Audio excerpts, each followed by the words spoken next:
Programa Fator Paranormal, eu sou Kátia de Gaia, contando com algumas pinceladas meus causos, minha vida.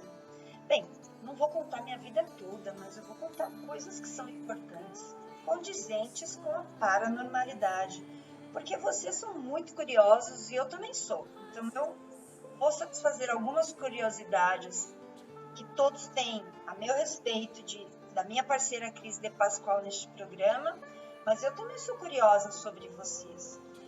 Vocês devem ter muitas coisas interessantes para nos contar. Então, eu digo, é muito importante você deixar registrado suas memórias, deixar registrado coisas importantes da sua vida. E eu estou falando, como vocês vêm acompanhando, dos meus 7 anos até meus 9 anos, mais ou menos, naquela fase estudantil interessante, na qual nós temos nossos apelidos, nossos amiguinhos, nós estamos lá naquela fase de questionamentos, de mudanças, de paradigmas, coisas bem legais. Vocês sabem que quando você entra na escola, quando você começa a estudar, você tem um modelo, né? Você está ali, você não sabe exatamente quem você vai ser um dia, mas você tem que ser alguma coisa, não é mesmo? Mas primeiramente seja você, não seja o outro. Isso é muito importante. E eu sempre me vi e me senti diferente. Eu não conseguia, gente, me ver casada, com filhos, cuidando de casa, cozinhando. Aliás, eu vou contar um segredo, eu não consigo até hoje. E eu tenho, assim, alguns aninhos a mais. Nada mudou. Eu não consigo me imaginar nessa vida quadradinha. Eu sinto que quando eu fiz lá o meu contrato, né, antes de reencarnar, eu deixei muito claro que eu não viria para um modelo, no formato que todas as pessoas acham que é ser feliz, casar, ter filhos, cuidar de casa. Eu acho que é ser feliz, desde que você ache que isso é bom para você. Para mim, não é o meu modelo. Meu modelo é ter liberdade, é estar com pessoas, é ajudar pessoas, é informar, é fazer o que eu faço. Então eu gostaria que vocês entendessem que lá atrás eu já pensava assim, de que eu iria fazer alguma coisa diferente. E será que isso é ser diferente? Porque nós temos o nosso jargão no programa Enigmas, que normal é ser diferente. E eu sempre acreditei que eu era normal, mesmo pensando diferente da maioria.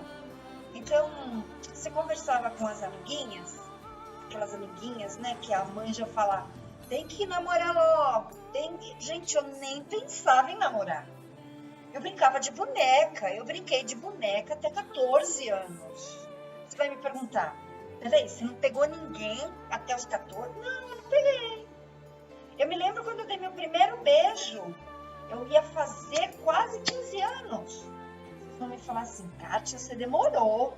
Será que eu demorei? Eu deixei a minha infância tomar conta da minha essência. Eu tive infância. Quando eu lembro, assim, da minha infância, aqui na minha cidade, eu viajando em Olímpia, porque meu pai é de Olímpia, né? Aquela cidade que tem lá as Termas do Laranjal, na qual, outro segredo, eu não conheço. Eu praticamente parei de ir lá quando construíram as Termas dos Laranjais e eu pretendo ir lá para conhecer. Você já conhece? É bacana, né? Mas eu não conhecia. Então, eu quero falar um pouquinho da minha infância lá de Olímpia, por isso que eu toquei nesse assunto. Porque assim, como eu digo, eu não sou especial, eu sou uma pessoa que eu tive uma vida muito simples e tenho até hoje. A simplicidade está esculpindo o meu caráter, sempre esculpiu, e eu busco sempre me alinhar à base e à educação que eu tive. E lá atrás, como eu passei minha infância muito presente nas minhas férias, o mês de dezembro, o mês de janeiro, até início de fevereiro, eu ficava em Olímpia, anos e anos. Minha avó era uma pessoa assim, muito boa, a mãe do meu pai, muito boa. Ela orava muito em mim, ela me benzia muito, ela tinha uma mão abençoada. Teve uma vez que eu estava correndo, né? Porque eu não sei porque criança corre tanto, né, gente? Se soubesse que correr não adianta, né? Que é melhor a gente ir bem devagarzinho olhando tudo, né? Pra gente ver o que tem ao nosso redor. Mas enfim, criança vive correndo e é uma coisa que eu não suporto, e meus sobrinhos, as crianças que convivem comigo sabem disso, que eu não suporto que corra. Ela dizia assim, para de correr que um dia pode acontecer alguma coisa contigo. E aconteceu. Teve um dia que eu dei uma topada com ela e ela estava com um caneco de água fervendo. Tinha acabado de tirar do fogo. Adivinha onde foi parar essa água? No meu corpo. Ela me deitou, tirou minha roupa. Ela foi orando em mim. Orando. E as lágrimas dela caindo em mim. Eu não senti, gente, nada dessa queimadura. Eu sei que eu chorei pelo susto, pela quentura, mas sabe aquele calor, aquela coisa insuportável de uma queimadura? Não tive uma bolha. Então, essa minha avó, ela tinha um poder de oração fantástico. E vocês sabem aquela festa de reis que nós comemoramos no dia 6 de janeiro? Aquilo era fantástico. Eu ia de casa em casa assistir. Eu adorava dançar com eles. Então, parecia que aquilo me energizava a tal ponto que eu não via mais. Eu via aqueles seres sem ser as pessoas. Eu via como eles são, de fato. É como se existiam ali seres encantados que estavam o tempo todo por trás daqueles bonecos, daquelas fantasias, daquelas roupas. Eu via seres que olhavam para mim de uma forma muito amorosa.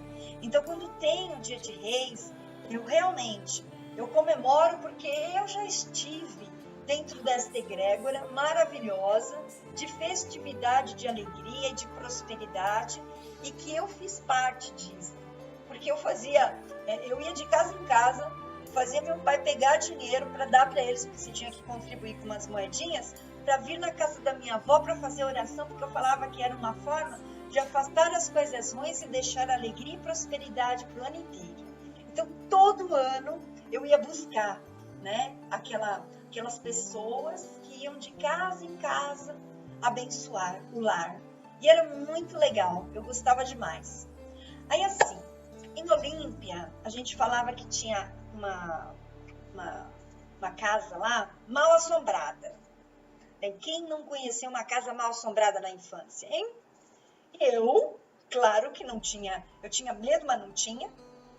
Eu ia investigar, eu ia por lá. E vou dizer para vocês, eu tinha umas sensações bem estranhas quando eu entrava naquela casa. Eu me arrepiava de um lado só, sabe aquele arrepio que sobe só pelo teu lado esquerdo, da tua cabeça até as pontas do pé? E eu falava, aqui tem alguma coisa. E tinha o gato preto, né? Eu amo gato preto. Então tinha o gato preto, que quando eu chegava lá, ela vinha, miava e eriçava os pelos assim pra mim. E eu cumprimentava. Quando eu passava a mão nela, ela ia na minha frente, parecia que ela me conduzia para algum lugar. Então nós estamos falando aí de 9 anos de idade, né? 10 anos de idade, porque eu ia para esses lugares que era bem pertinho da minha avó. E minha avó morava bem próximo ao cemitério. E meu avô era pedreiro. E um dos trabalhos que ele mais desenvolvia ali era... Ele cuidava das campas, né? Ele fazia campas nesse cemitério. Então, a maioria das campas lá do cemitério de Olímpia, meu avô que fez. E eu ia levar a comida dele, a marmita dele. Então, eu entrava no cemitério, não tinha ninguém, assim, materialmente falando, mas eu via gente. Eu entrava cumprimentando. Oi, tudo bem? Como vai? Tudo bem? Eram sempre as mesmas pessoas que me cumprimentavam, gente. Verdade. Mas meu avô falava assim, pois é, fale com os mortos porque eles não te fazem nada. Hoje eu tenho dúvidas. Claro que meu avô não era aquela pessoa da compreensão que eu tenho da espiritualidade, porque os mortos também são capazes de fazerem coisas. Mas dentro da concepção dele, como ele também via, ele me dizia assim, fale com eles porque eles podem te ajudar. E ali existiam lugares de uma menina milagrosa, de um militar que também fazia milagres. Então eu ia conversar com eles. Incrível. Eles conversavam comigo. Então o cemitério, para mim, era um lugar de alegria para mim. Todo dia, quando eu estava lá, eu levava a comidinha do meu avô, ia conversar com meus amigos que moravam no cemitério. Pois é. Qual a criança que faz isso hoje? Nem lembra que o cemitério existe, né? Bem, esse foi mais um caos e eu espero que você me acompanhe no próximo capítulo aqui do Fator Paranormal com outras histórias, outros casos. Até a próxima!